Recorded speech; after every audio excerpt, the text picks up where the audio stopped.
Do you guys want to improve your wedding and event videography and speed up your edit? Well, I have some tough love for you. You need to stop this unhealthy obsession with making everything cinematic. That's right, it's doing more harm than good. Now, I know it's an unpopular opinion. In fact, I agree with a lot of the arguments for making things cinematic. But at least, bare minimum, you need to hear this, just so that you're aware. And it's a big topic, but I've managed to break things down into three main things that videographers are doing that are slowing them down, especially when it comes to the edit. And they are Nds and shutter speed, and then there's picture profiles and colors, and lastly, movement. And we're going to talk about all three. That's coming up. Next!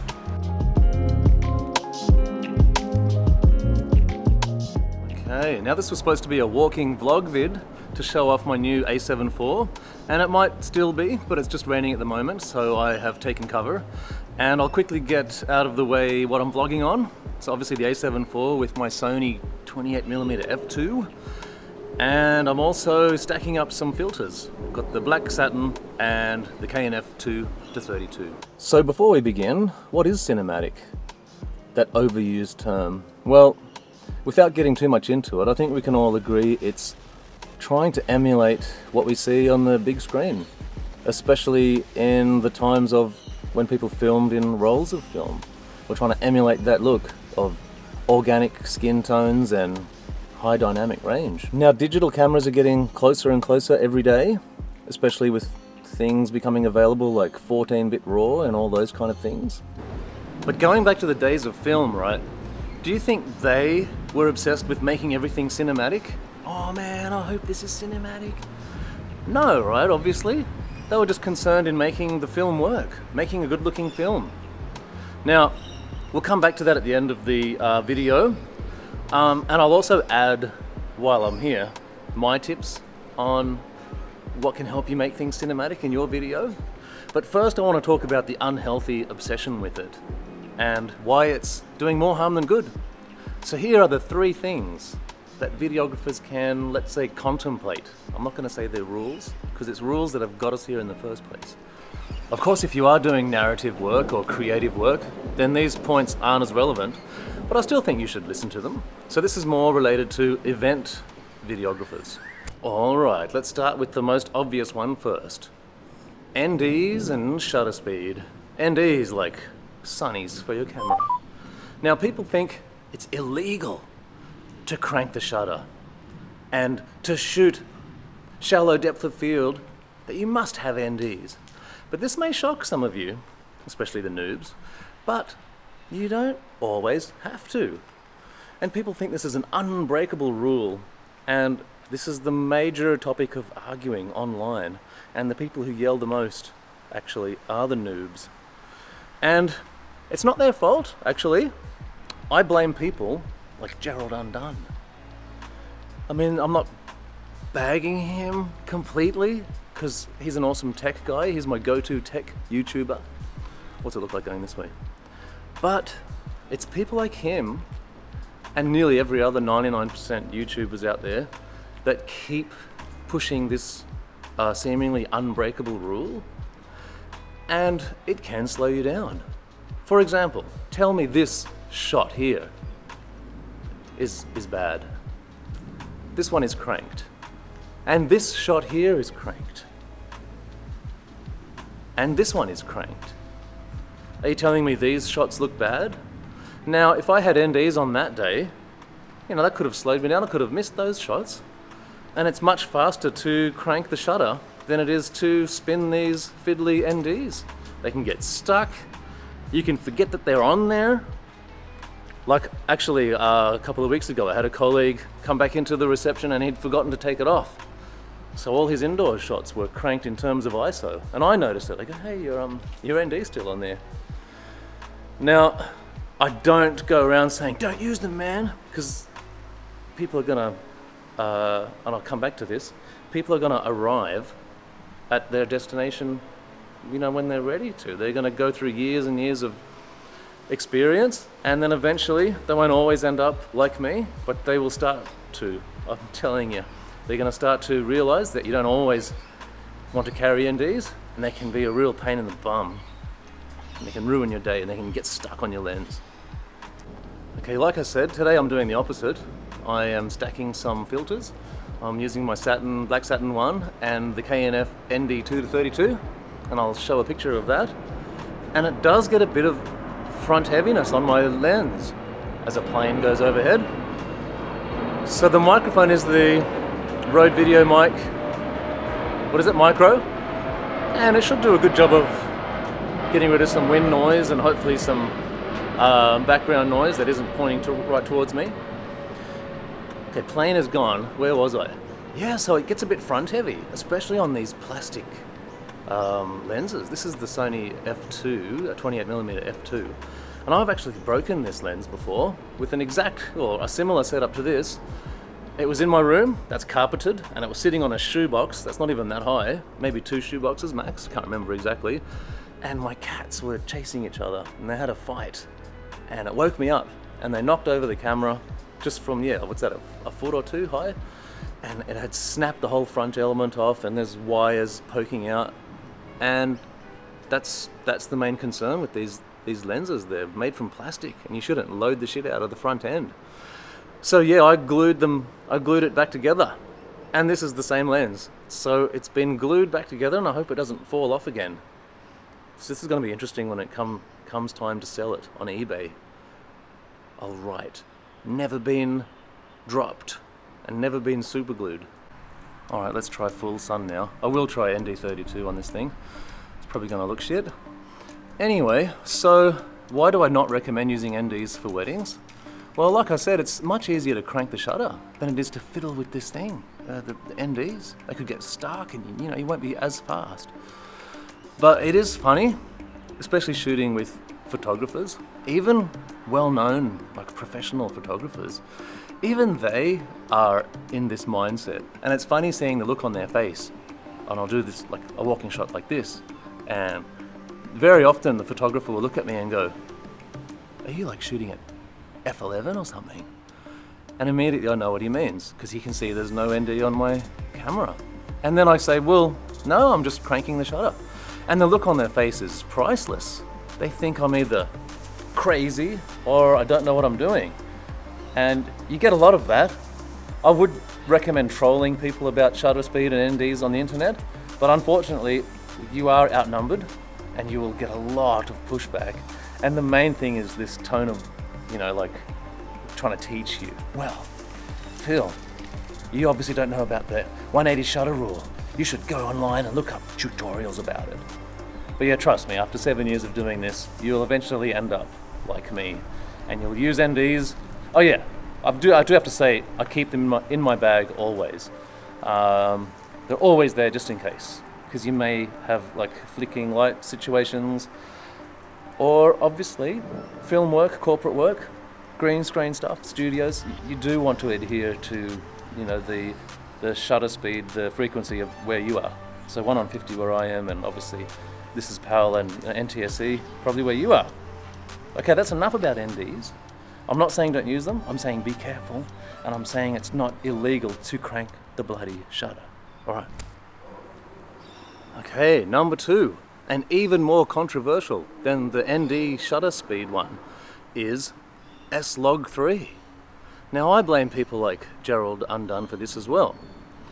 They say that you should just always use S-Log3, and in a controlled environment, you can't argue with some of the facts and the controlled shots that he shows, but in the real world, for weddings and events, it's not as practical as you think, and I will explain why. And once again, I have 3 reasons, irrefutable facts to back me up, why using S-Log3 isn't always the best option. Now, reason number 1 is it is just harder to film in. It just is. You might think you're a legend and start to yell things out like, well, just learn how to use it. But in my 7 years of experience, actually it's going to be more this year, in doing weddings, the people that we've hired or shooters that I've shot with, and even myself in the beginning, we made the most mistakes. We missed the most shots when shooting in log. Now I'm not sure why, like it is more difficult, unless all you know is S-Log3, and perhaps that's the one exception here. But yeah, just looking through all the edits, the most mistakes and unsalvageable crap shots has been from S-Log shooters. And back in the day, if you remember, it was 8 bits, and that was even worse. Like, things just couldn't be saved. And now that it's 10 bits, it's a bit easier to salvage some, you know, bad white balance or things like that. But exposure, it was harder for people to decide how well it was exposed, whether they used a monitor or not. Okay, number 2 for not shooting in S-Log is you simply just have to carry more crap. Definitely have to carry NDs. You have to stick to that 640 or 1280 and faff about there. But then also you might have to carry around monitors if you really want to make sure you are seeing what you're getting. The onboard LUT is okay, but obviously it's not good enough if I'm seeing this many mistakes from shooters. So you have to carry more crap. Okay, and you may agree or disagree with those 2 things, but you can't disagree with reason number 3, and that is to shoot in S-Log, you kind of have to use the highest bit rates possible and shoot in the highest data rates you possibly can. That way you can salvage, you know, your vision in the edit if need be. And if you shoot in the other profiles with the mindset of getting it in camera to start with, you can get away with much less bit rates. And in fact, this naughty shot here was done in 8 bits. So that's up to 3-4 times less data. So you see where I'm coming from? It's not as practical, and it's confusing the hell, especially out of the noobs. The look of shock and horror I see when we do employ new people, and I've had to take someone around and show them a bit of the ropes. The shock on their face when I say, no, you don't have to be an S-Log. Once again, they just think I'm an amateur. But then you explain to them those things I'm talking about, and you know, you will miss shots. And of course, like I said, after you digest all these things, maybe you still want to do it.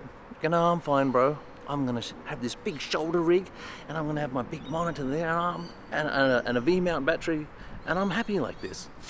Okay, that leads me to the third and final thing in this video that videographers are doing in their endless pursuit of trying to make everything cinematic, and that is movement, like unnecessary movement. And nothing kills a good film like unnecessary, unmotivated camera movement, right? But not only that, in event videography, it's actually a nightmare in the edit. This is the one thing that can take ages in an edit. It's just hunting through moving footage. So I've come up with a plan over the years of the best way to film weddings, and let's talk about the morning preps in particular, because this is very relevant. So I'm not saying don't move the camera, I'm just saying you got to pick your times. So for example, I go into a morning prep, say with the girls or the boys, with 2 cameras. One is on a gimbal, and that'll be one with a wide lens or a 35mm. And then the second camera, for shots like this, will be in a monopod. And you can't tell me that's a bad shot.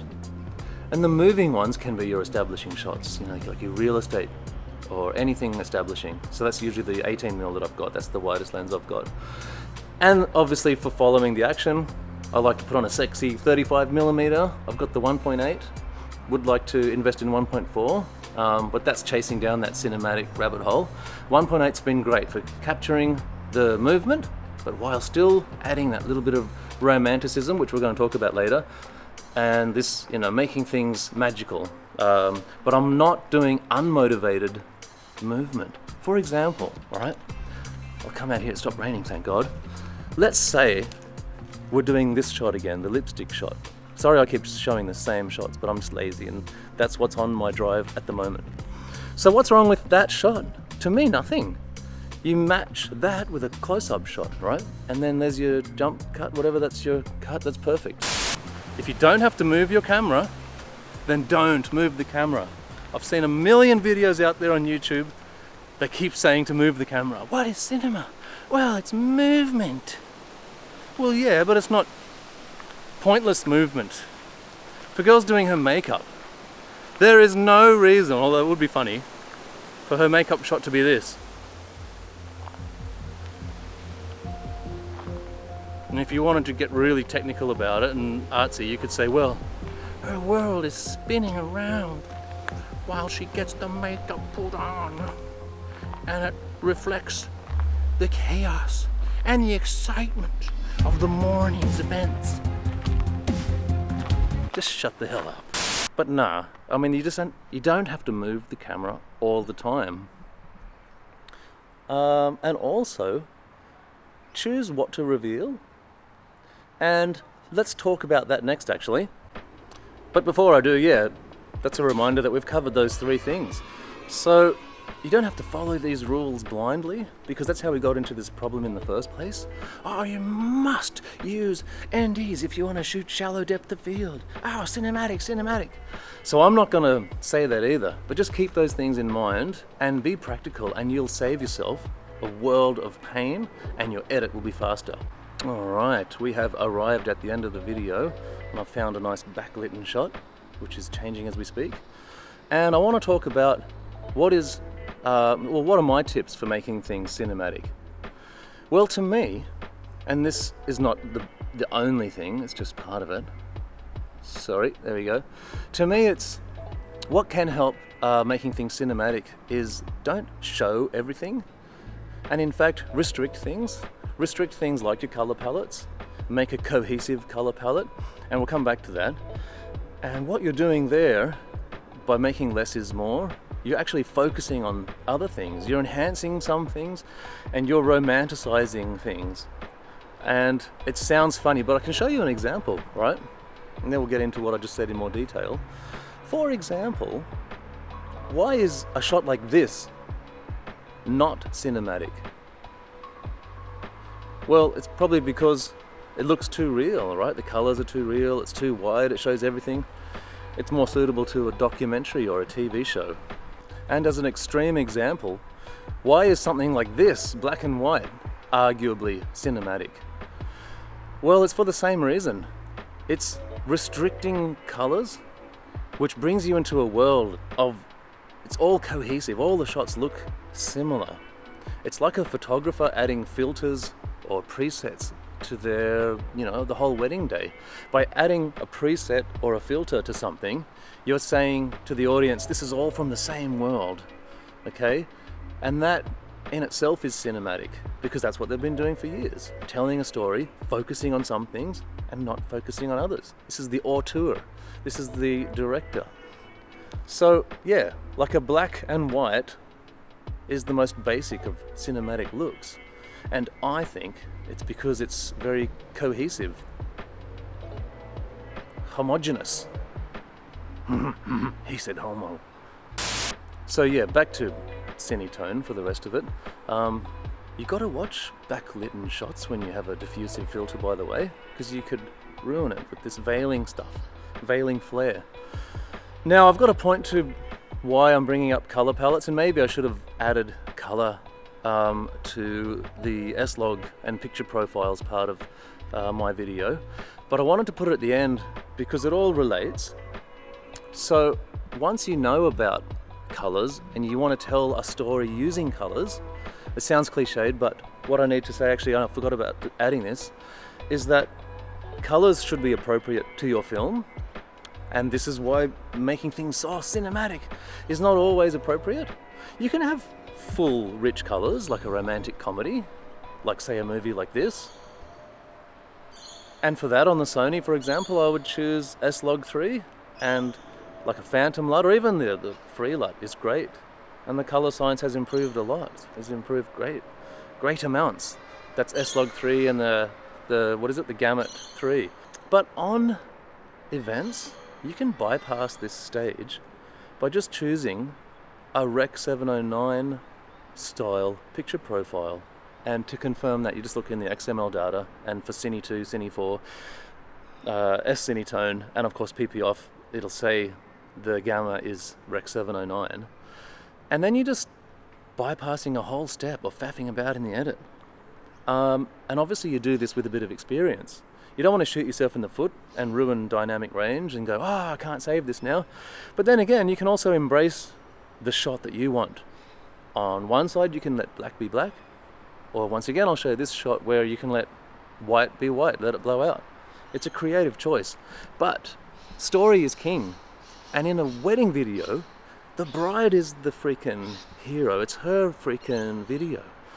So I've saved some of the boring anecdotes for last. So we're pretty much finished with this video, but I want to talk about some examples. One of my mates online posted a wedding that he did, and I won't say his name because I like him, I don't want to call him out. He's a nice guy. But he did his video, I think, in S-cine tone, and he must have done something else to it, like desaturated even more. And she just looks horrible. The skin looks horrible. She looks yellow and pale and jaundice. And then he's made it even more, like he's lifted up the dark. So I don't know, it just looks bad. To me, like this shot, cine tone, I think it matches my skin. Too lazy to quickly swap over to like standard colors for now. But then it shows my skin being more red. And I think I look better with a bit more, you know, the all-around year tan. But he didn't do that. And there was a combination of the bad choice of colors, inappropriate choice of colors. He also combined it with the movement problem I was telling you about. He was using, probably had the new 24mm sexy 1.4 lens and gimbaling on that, which is great and all, great lens, but he was doing it too much. Everything was what I was saying, you know, like, oh, I want to go around this way, oh, this way. Can be good. I've seen one guy online who spams the Sony group too much, to be honest. I've seen him do that well with lots of movement, lots of S-Log, but this particular video was just too much unnecessary movement and it was too wide. And with the crappy colors, you combine that all together, you've just got the most horrendous video. Oh, the poor guy. If it was me doing that for her, I would choose my wedding profile, which is like Cine 2 and movie colors, or like a standard colors, and bring out that richness. Because side by side, you might be tricked into thinking, ooh, that Cine tone looks good on me. I think I'll use that for everybody. But nah, there's this bigger picture that when you're too close to the project, you actually don't see the bigger picture. And she would look better, trust me, on PP off and standard colors. And no, don't worry, fellow YouTubers. It's not one of you guys I'm talking about. It's just someone starting off and posting online for review. He's not under my guidance, but he is getting his inspiration from somewhere out there. And in fact, he's my inspiration for making this video. Now, I'll just let some of these shots roll. I can't blame new people for just following what others are doing and what YouTubers tell them to do, so it's not their fault. So for me, it was him and also me arguing with noobs online all the time about shutter speed, which inspired me to make this video. Now, I don't think my guy will be watching this, although it would be great if more people like him did. And by the way, I don't think I'm the best by any means. I've seen some epic wedding videos out there, so if that's you, then this video is not for you. Although, you're partly to blame as to why there are so many edits out there that look the same. They're trying to copy you, bro. Anyway, I'm just trying to make some good videos that are easy to edit, but look good too, obviously. And by easy, by the way, I don't mean lazy. And I wasn't very clear before, so let me explain now. In my guy's video, it wasn't just bad. It seems like he was inspired by some other lazy professional template that exists somewhere out there. Like there's some wholly unspoken but generic and lazy wedding video template. And what happens in these boring templates is they always start the same, with a sun through the trees shot in slow motion, and then hang on to flowers for just too long. And then some more slow-mo, and slow-mo everything. Even if it's a boring shot, slow-mo that as well. I'll just make up a fake edit here to explain what I'm doing, what I'm talking about. And underneath that boring slow-mo, then they'll put the vows or a speech. Now, I know what they're doing, because after you line up a few shots like that, like 2 minutes of the timeline's already eaten up. So it's like, woohoo, time for a coffee break. Only 3 more minutes of this highlight video to go, woo! So they probably think they're being clever. Like, oh, I'm a fast editor. I'm like, no you're not, bitch. Your edit sucks and it's boring, and do you think we're stupid? Oh, and they always pick shit music too, like some generic music. By the way, don't take this seriously, this drama is just for effect. So recapping, what made my guy's video so bad and others like it? There's too much wide gimbal, and that just gets boring very quickly. And instead of a wide gimbal all the time, try and mix it up. Like, start wide, sure, but then get in there. Switch it up a bit. Get in there and try things like this. Okay, so if you pair all this up, the wide gimbal and the colors looking shit, and bringing back that old Sony yellowy green look problem with the skin tones, plus then the overuse of diffusion filters, and then you've got yourself the ugliest GoPro looking wedding video in the world with shit music. So I'm just being honest. So, how can I help? Okay, so maybe don't just get inspiration from other videographers, because clearly right now, everyone seems to be doing the same stuff. Maybe try and get inspiration from other places, like photographers, for example. And here's something I ripped off some awesome Instagram account, and his name's there so you can see. Look at the framing. Also, look at the grade. Even though it's like very exaggerated and creative, the skin tone isn't yellow and jaundice. So I'm not against cinematic LUTs. I'm just saying don't make them all desaturated and make it appropriate for your video. Like, it's obvious, right? Also, try framing some of your shots like that, like a photographer. And make sure to get some close-ups too, and get a good variety. And like I said before, don't just gimbal around on wide all day. And by the way, speaking of S-Cinetone, even Julia Trotti, who I thought was great at picking colours, seems to be a bit sucked into the whole S-Cinetone name. Because look at these two examples I stole off her YouTube. She says in this video, she prefers the S-Cinetone, but in this type of shot, I prefer the rich colours of standard. And it depends like what you're shooting. And I think rich colours suit this kind of shooting more. So, not everything has to be cinematic. Oh, and I'll get rid of all the negative things, get that out of the way first. So while I'm bitching about things, I'm currently editing something where one of my shooters used a shoulder rig in the morning. Once again, it's about picking appropriate tools for the job.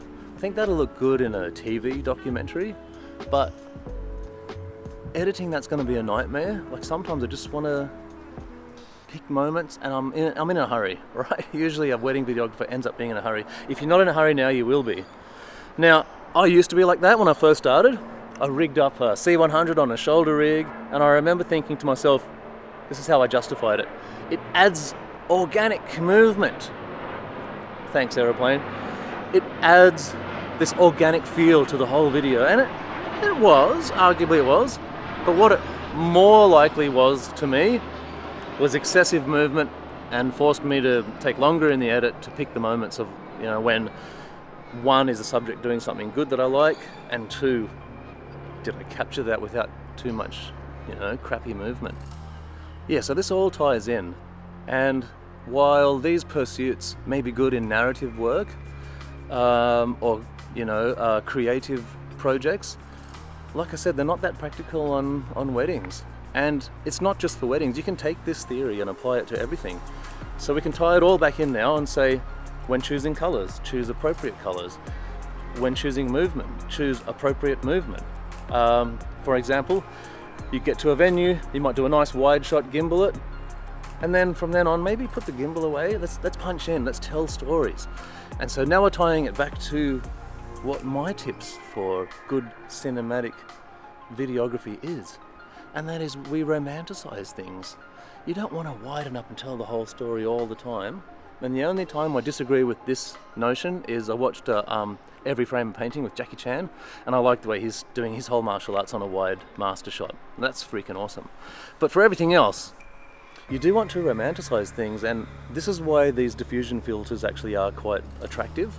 I'm on record saying I hate them as well, but that's only because they're overused. So let's say you might have an uninteresting room, You know, rather than run around with a gimbal, which will actually make that even worse, maybe you could shoot through something, or you can let it backlight, and then the diffusive filter might actually add a bit of interest to the shot. All I have seen at the moment is people recommending that you gotta move if you want cinematic. That's the difference between photo and video. And I think it was MakeArtNow that he keeps repeating that you have to move, and you don't. Only move if necessary. And like I said, do the establishing shots first. But yeah, so it's hard to explain, that's why I'm rabbiting a bit too much now.